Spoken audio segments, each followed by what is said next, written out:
over what's on the production mode first, and then I'll flip over to the self-serve mode so that y'all can see both.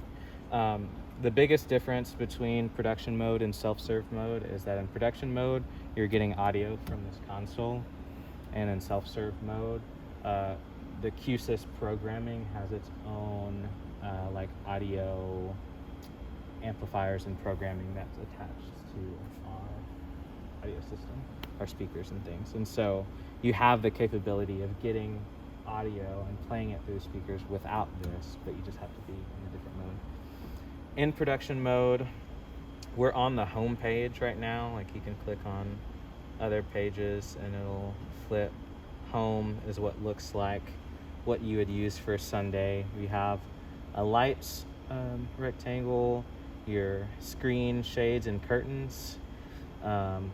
Video, basically, you know how you switch inputs on a TV when you're trying to go between like a cable box or a gaming system.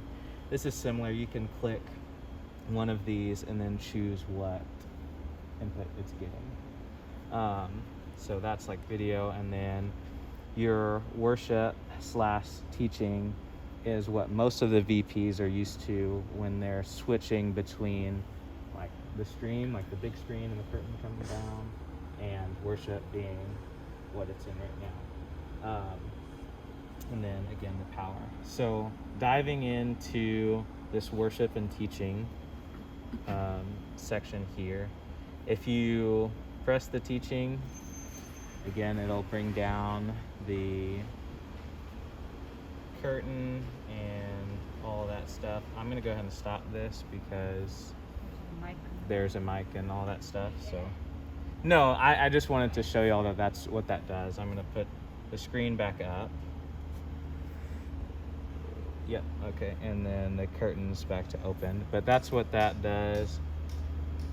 Go back to worship here. The lyric and then teaching, this basically just gives you manual control over the teaching projector and the lyric projector. So on the lyric, you could turn it on and off manually, and you can open and shut the lens.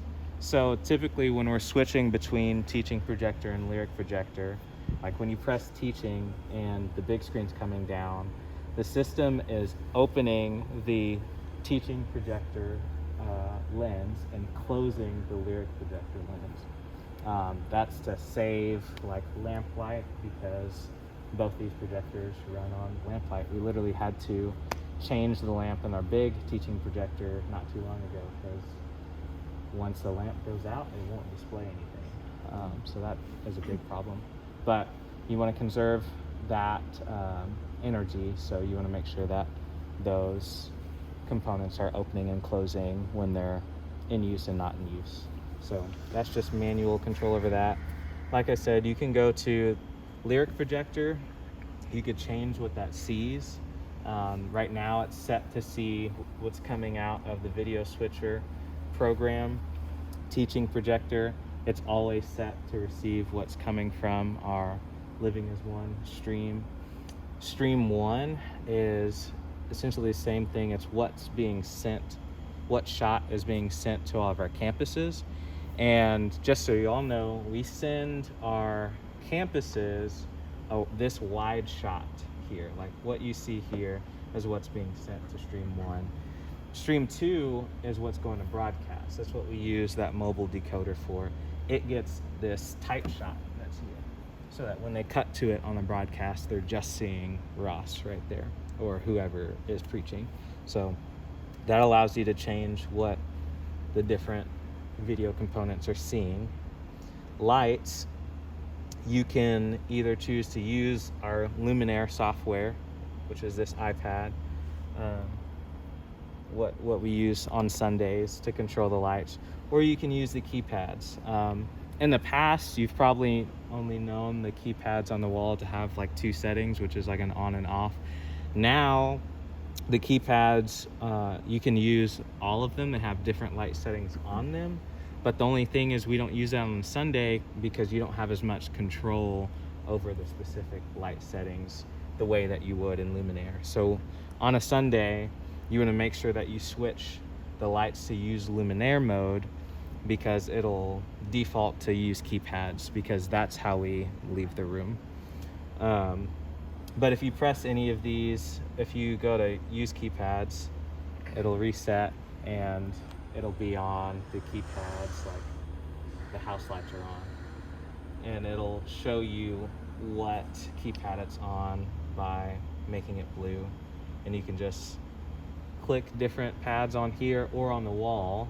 They're both the same, and then it'll change the lights that way. But again, on Sunday, we use Luminaire.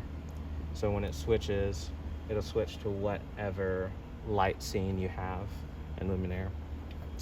Our screen shades and curtains are also manual controls.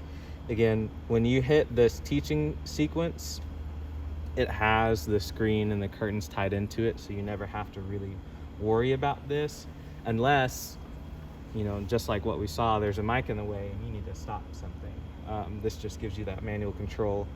I'm sure you'll also remember the little white remote that we had for the shades that worked sometimes and sometimes it didn't.